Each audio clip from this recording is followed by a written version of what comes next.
think a lot of things make this a very fascinating case. And to me, at least, one of them is how interesting it's going to be when the Supreme Court talks to us about how much we can ask what is the meaning or the message of a work of art in doing legal determinations. For very many years, courts have stayed away or tried to stay away from that question. They say, oh, no, art is very subjective. We can't ask that question as a judge or in law. But infused throughout copyright law and trademark law as well, there's judges often make determinations about what a work of art means. And I think one thing that the Supreme Court is really going to be directly confronted with is how much for fair use, which is the issue in this case, can a court say this work of art means X or this work of art is trying to say X, and that's why it isn't a fair use. And that's a fascinating question, I think, for a lot of reasons. There are plenty of professions that will be affected by this. The most immediate one that comes to mind is any artist working in appropriation. That's basically all of artists these days, right, are working in some level of appropriation or using material that came before them and building off of that. And, there is the potential for this case to really put a bit of a chill on some of those practices and to make artists have to go to the source more and expressly ask permission, which is not something a lot of artists, especially appropriation artists, are in the habit of doing.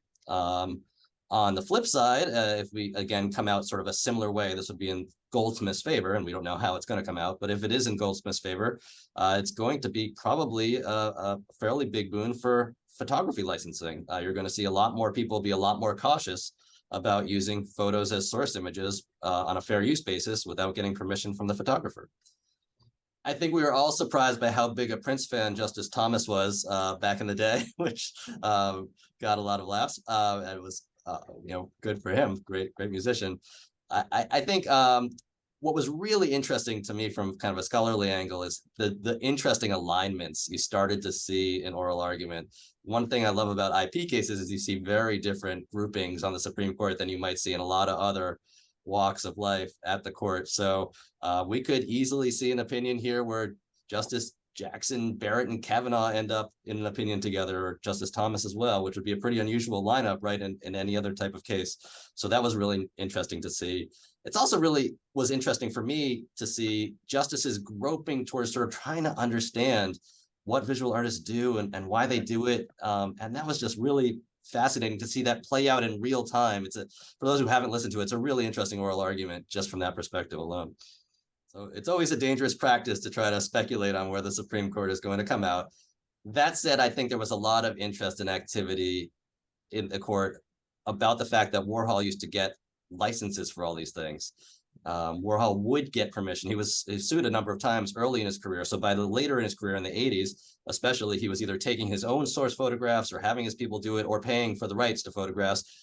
So that's another way of saying there was already a market for this that he was using, and it was easily available for him. And that leads me to think that the court would say this is not a fair use, because one reason we have fair use is when there isn't a market, we call it market failure, and it allows us to sort of circumvent that market failure. But if we see that there was a place for Warhol to go and get permission readily, then we're going to often say that it's not a fair use. And I felt like the court might be going in that direction in this case, saying basically it was so easy for him to get a license. He did get a license on other works, therefore he could have and should have in this case.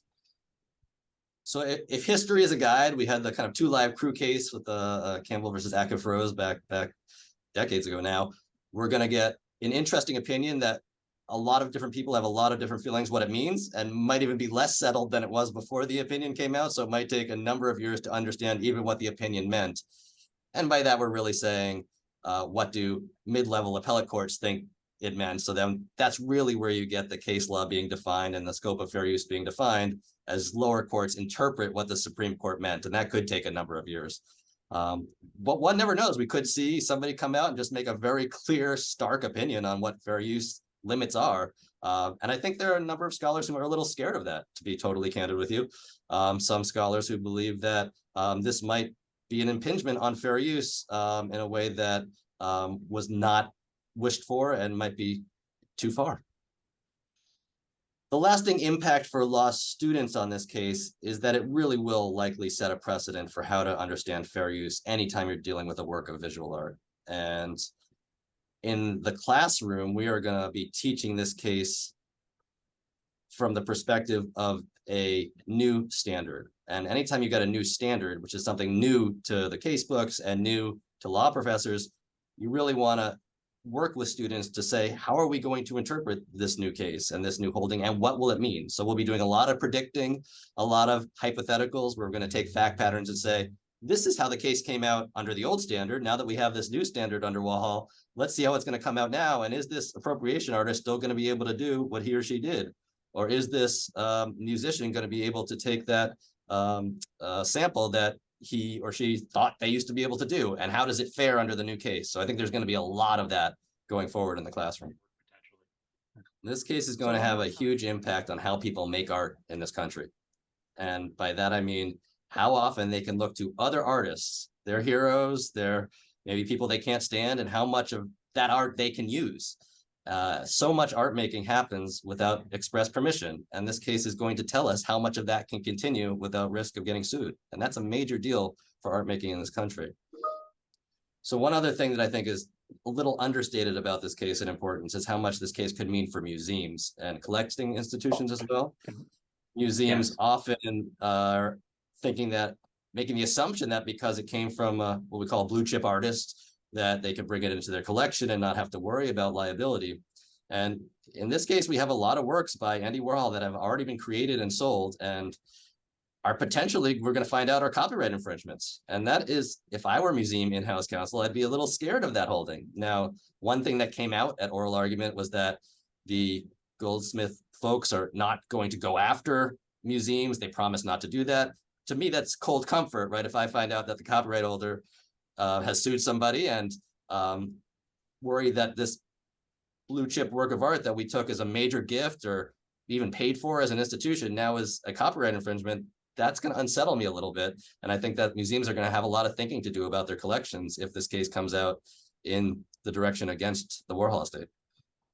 It is possible that we are going to see more suits against especially high value collectors, the hedge funds of the world with large private collections, and museums. Now, there's a lot of checks in place that would prevent against that and exceptions that the institutions could quite fall into. But if this case comes out to say that somebody of Andy Warhol's stature should have gotten permission, I am sure there are going to be some lawyers out there that will take some cases against folks with a lot of money in their pockets that have a lot of fancy art sitting on their walls. There are some really fascinating conversations at oral argument in this case.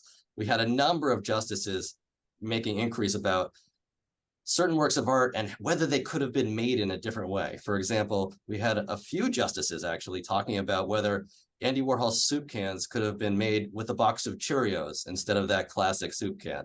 Or we had Justice Alito actually talking about what would you have if you have Mona Lisa with a red dress instead of a whatever colored brown dress that she would normally be seen as.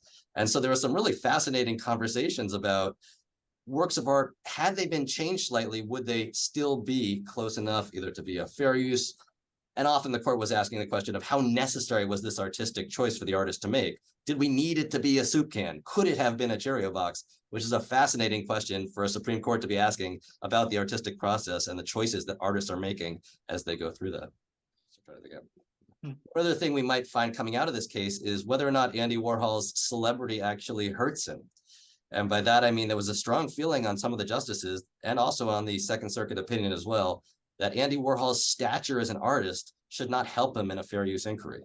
So we might get some precedent that comes out and says, just because you're an artist well known for appropriation art or well known in general, doesn't mean that you get a leg up in making a fair use claim. And that could have really interesting implications, especially for well-known artists out there who are maybe more or less used to being able to take things as they see them and use them in their artwork.